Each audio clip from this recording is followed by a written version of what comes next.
Is good morning to all of you and welcome to our YouTube channel logical learning. आज date कितनी है? 28 जुलाई 2020।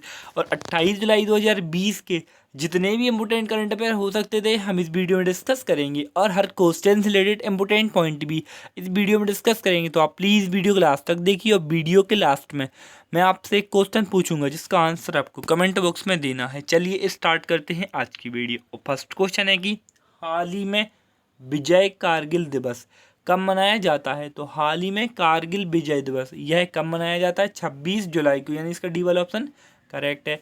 अब कारगिल विजय दिवस 1999 में भारत और पाकिस्तान के मध्य कारगिल युद्ध हुआ था, और यह युद्ध 60 दिनों तक चला था, और इसमें अपने भारत देश की विजय हुई थी।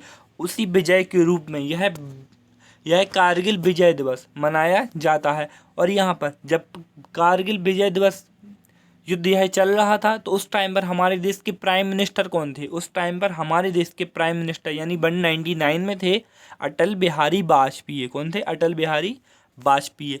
इतने फैक्ट आपको याद रखना है, और मैं आपके लिए प्रतिदिन हर क्वेश्चन में और हर क्वेश्चन से रिलेटेड मैं आपके लिए फैक्ट बता देता हूँ। तो आप इन फैक्टों को एक पेज पर सीक्वेंस लिख लिया करो और अपने या फिर दीवार पे चिपका लिया करो, क्या आपके लिए पढ़ने में मतलब मिलती रहे।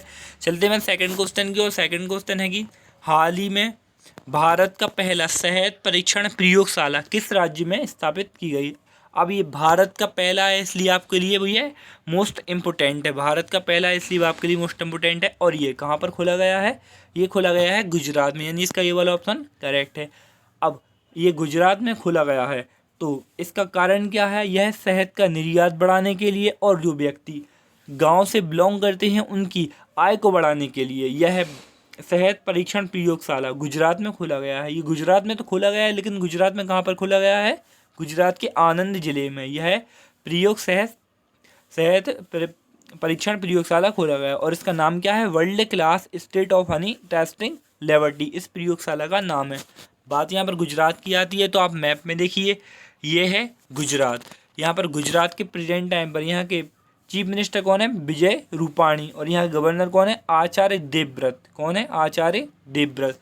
बात यहाँ पर गुजरात की आती है, गुजरात के फैक्ट निकल के आ जाते हैं। गुजरात में ही ग्रीन नेशनल पार्क है।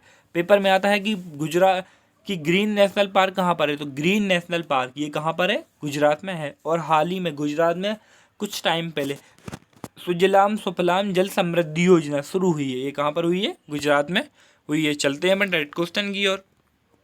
थर्ड क्वेश्चन है कि हाल ही में भारतीय नौसेना का सबसे बड़ा सौर ऊर्जा संयंत्र किस शहर में शुरू किया गया है? तो ये किस शहर में शुरू किया गया है? कन्नूर में। कहाँ पर? कन्नूर में स्थापित किया गया है। अब ये कन्नूर कहाँ पर है? केरल में है जो। और यह नौसेना का सबसे बड़ा सौर संयंत्र है, और यह 3 मेगावाट की ऊर्जा उत्पन्न कर सकता है। और यह भारतीय नौसेना की बात आती है तो भारतीय नौसेना की स्थापना कब की गई? 1612 में। और इसका हेडक्वार्टर कहाँ पर है? दिल्ली में है। और 4 दिसंबर को, कब? 4 दिसंबर को नेवी दिवस यानी नौसेना दिवस मनाया जाता है। इतने फैक्ट आपको क्लियर हो जाते हैं। चलते हैं अपन फोर्थ क्वेश्चन की और फोर्थ क्वेश्चन है कि हाल ही में फुटबॉल राइटर्स एसोसिएशन के द्वारा फुटबॉल ऑफ द ईयर किससे चुना गया है? तो ये फुटबॉल ऑफ द ईयर किससे चुना गया है? ये चुना गया है जॉर्डन हेंडरसन को, यानी इसका सी वाला ऑप्शन करेक्ट है। अब ये जॉर्डन हेंडरसन ये है इंग्लैंड के। कहाँ पर है ये? इंग्लैंड के हैं। और इनके लिए हाल ही में फुटबॉल राइटर्स एसोसिएशन का फुटबॉल ऑफ द ईयर चुना गया है। आप पिक्चर में देखिए, ये है जॉन हेंडरसन। कौन है ये? जॉर्डन हेंडरसन है, और ये इंग्लैंड से बिलोंग करते हैं। अब ये इंग्लैंड से बिलोंग करते हैं तो आप मैप में देखिए, ये है इंग्लैंड। इंग्लैंड की यहाँ की प्रेजेंट टाइम पर यहाँ की कैपिटल क्या है? लंदन। और यहाँ करेंसी क्या है? Pound sterling. और यहाँ के प्राइम मिनिस्टर कौन है? Boris Johnson. कौन है? Boris Johnson. चलते हैं थर्ड क्वेश्चन की और फिफ्थ क्वेश्चन की। और फिफ्थ क्वेश्चन है कि हाल ही में शंघाई सहयोग संगठन SCO के स्वास्थ्य मंत्रियों की बैठक में भारत की तरफ से किसने हिस्सा लिया है? तो भारत की तरफ से किसने लिया है? डॉक्टर हर्षवर्धन ने, यानी इसका ए वाला ऑप्शन करेक्ट है। अब शंघाई सहयोग संगठन यानी SCO इसकी एक बैठक हुई है, उसमें भारत के प्रेजेंट टाइम पर हमारे जो स्वास्थ्य मंत्री हैं डॉक्टर हर्षवर्धन, इन्होंने यह बैठक में हिस्सा लिया है, यानी इसका ये वाला ऑप्शन करेक्ट है। चलते हैं अपन अगले क्वेश्चन की ओर। 6 क्वेश्चन है कि हाल ही में आई रिपोर्ट के अनुसार भारत का मातृ मृत्यु अनुपात कितने प्रतिशत कम हुआ है? तो ये कितने प्रतिशत कम हुआ है? 7.4%। भारत का मातृ मृत्यु अनुपात कम हुआ है। क्या है? जो महिलाएं डिलीवरी के टाइम उनकी डेथ हो जाती है वह मृत्यु अनुपात, इसके लिए वह क्या बोलते हैं? मातृ मृत्यु अनुपात। यह 7.4%। इसमें क्या हुआ है? इतने प्रतिशत कम हुआ है। इतने परसेंट क्या हुआ है? कम हुआ है। 2016 में 2018 से अभी तक सबसे ज़्यादा कम हुआ है। कितना है? और ये 7.4% कम हुआ है। और ये मातृ मृत्यु अनुपात मतलब जो डिलीवरी टाइम जो माताएं उनकी डेथ हो जाती है वह अनुपात कम हो गया है 7.4%, यानी इसका सी वाला ऑप्शन करेक्ट है। चलते हैं अपन 7th क्वेश्चन की ओर। और 7th क्वेश्चन है कि हाल ही में किस राज्य ने विनती को मारने वाले व्यक्ति के परिजनों को वित्तीय सहायता देने की घोषणा की है? अब ये विनती नहीं है, यहाँ पर है कोविड-19। क्या है? कोविड-19 है। यहाँ पर ये टाइप नहीं हो पाया था। कोविड-19 है। कोविड-19 से मरने वाले व्यक्ति के परिजनों को वित्तीय सहायता देने की घोषणा की है। अब यहाँ पर इसका किसने की है? पांडुचेरी, यानी इसका डी वाला ऑप्शन करेक्ट है। अब पांडुचेरी में जितने भी व्यक्ति कोरोना वायरस के कारण उनकी डेथ हो रही है, वो मर रहे हैं, और उनके परिवार के लिए 1 लाख रुपए की वित्तीय सहायता देने की घोषणा की है पांडुचेरी ने, यानी इसका डी वाला ऑप्शन करेक्ट है। और आपके लिए मालूम है पांडुचेरी ये कोई राज्य नहीं है, ये अपना एक केंद्र शासित प्रदेश है। कितना है? केंद्र शासित प्रदेश है। और अब प्रेजेंट टाइम पर हमारे केंद्र शासित प्रदेश कितने हैं? 8। और अपने राज्य कितने हैं? 28 राज्य हैं और 8 केंद्र शासित प्रदेश, यानी इसका डी वाला ऑप्शन करेक्ट है। चलते हैं अपन 8th क्वेश्चन की। और 8th क्वेश्चन है कि हाल ही में जारी इंटरनेट स्पीड रैंकिंग में भारत कौन से स्थान पर रहा है? तो अपना देश भारत कौन से स्थान पर रहा है? 129वें नंबर पर रहा है, यानी इसका डी वाला ऑप्शन करेक्ट है। अब पूरे विश्व में इंटरनेट रैंकिंग आई है जिसमें अपना देश कहाँ पर रहा है? भारत में। भारत 129वें नंबर पर रहा है, यानी इसका डी वाला ऑप्शन करेक्ट है। चलते हैं अपन 9th क्वेश्चन की। और 9th क्वेश्चन है कि हाल ही में किस राज्य सरकार ने डिजिटल अर्थव्यवस्था मिशन की भारत को मंजूरी दी है? तो ये किस राज्य सरकार ने दी है? ये दी है कर्नाटक ने, यानी इसका डी वाला ऑप्शन बी वाला ऑप्शन करेक्ट है।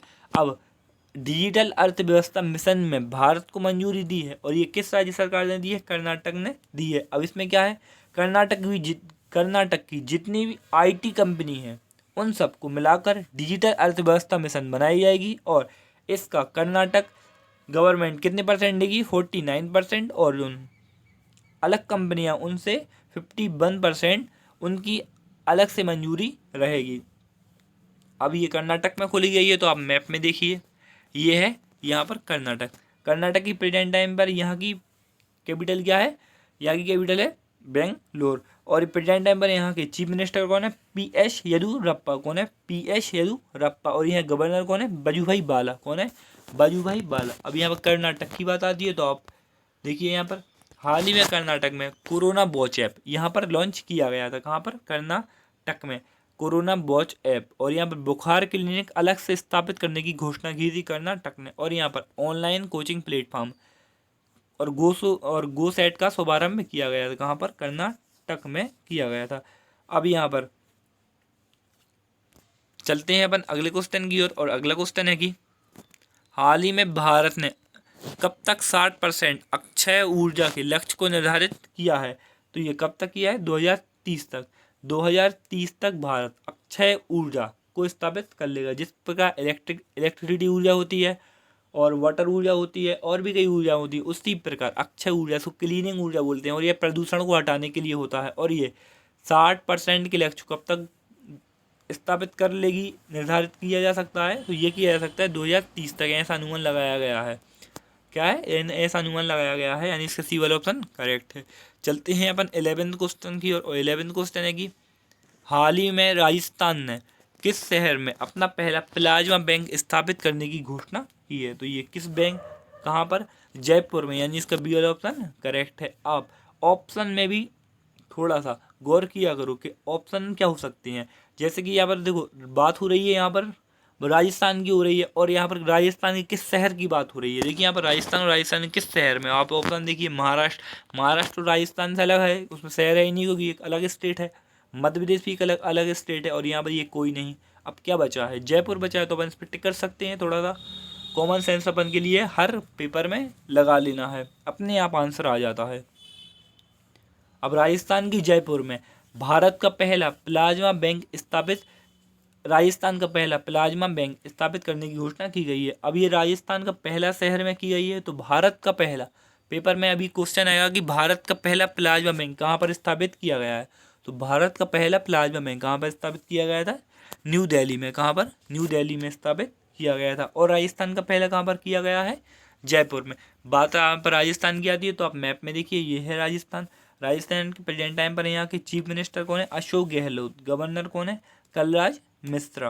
कौन है, कलराज मिश्रा। चलते हैं अपन नेक्स्ट क्वेश्चन की, और नेक्स्ट क्वेश्चन है कि हाल ही में किस देश के सरकारी परमाणु संस्थान इनसेट इन ईस्ट के 90 से ज़्यादा वैज्ञानिक ने एक साथ इस्तीफा दिया है। तो ये किस देश के 90 से ज़्यादा वैज्ञानिकों ने इस्तीफा दिया है, ये दिया है चीन के, यानी इसका बी ऑप्शन करेक्ट है। अब हाल ही में कोरोना वायरस के कारण जितनी महामारी चीन से निकली हुई है और चीन के हर देश के साथ पूरे संबंध में जितनी भी कटौती हो रही है, उसी को देखते INS, ये बहुत बड़ी एक प्रयोगशाला है, उसी के 90 से ज़्यादा वैज्ञानिकों ने एक साथ इस्तीफा दे दिया है। और ये कहाँ पर की थी, चीन की थी, चीन की प्रयोगशाला है। और ये यानी इसका बी वाला ऑप्शन करेक्ट है। अब बात यहाँ पर चीन की आती है, तो चीन मैप में यहाँ पर है नहीं है, लेकिन मैं आपके लिए बता देता हूँ प्रेजेंट टाइम पर चीन में, चीन कैपिटल क्या है, बीजिंग। क्या है, बीजिंग। और वहाँ के प्रेजेंट टाइम पर प्रेसिडेंट कौन है, सी जिनपिंग। कौन है, सी जिनपिंग। ये थे अपने आज के 28 जुलाई 2020 के करंट अफेयर। और आपके लिए आज का क्वेश्चन है टुडे, क्वेश्चन फॉर टुडे। आज का क्वेश्चन है कि हाल ही में बजाज फाइनेंस के किस अध्यक्ष ने इस्तीफा दिया है। तो ये किस बजाज फाइनेंस किस अध्यक्ष ने इस्तीफा दिया है, आपके लिए 4 ऑप्शन है, राहुल बजाज, मोहन बजाज, नरेंद्र बजाज, या फिर इनमें से कोई नहीं। आपके लिए जो भी करेक्ट लगे, यदि आप मेरी वीडियो को एवरीडे सीक्वेंसली देख रहे हैं तो आपके लिए आंसर मालूम होगा, तो आप प्लीज़ कमेंट बॉक्स में लिखिए। और ये थे अपने 28 जुलाई 2020 के इम्पोर्टेंट करंट अफेयर। आपको मेरी वीडियो और आज के क्वेश्चन कैसे लगे हैं, और आपके लिए मेरी वीडियो से जो भी हेल्प मिल रही है, जो भी सहायता मिल रही है, तो प्लीज़ कमेंट करके बताइए। और जो भी गलती आपको मेरी वीडियो में लगती है तो वो भी प्लीज़ कमेंट करके बताइए। Thank you for watching. और आप यदि मेरे चैनल पर नए हैं तो आप प्लीज़ मेरे चैनल को सब्सक्राइब कर लीजिए, मेरी वीडियो को अपने स्टडी रिलेटेड ग्रुप में शेयर कीजिए, जिससे और भी कई बच्चों को करंट अफेयर से रिलेटेड इंपॉर्टेंट पॉइंट भी क्लियर हो सके। Thank you for watching. देखते रहिए लॉजिकल लर्निंग, कीप वॉचिंग।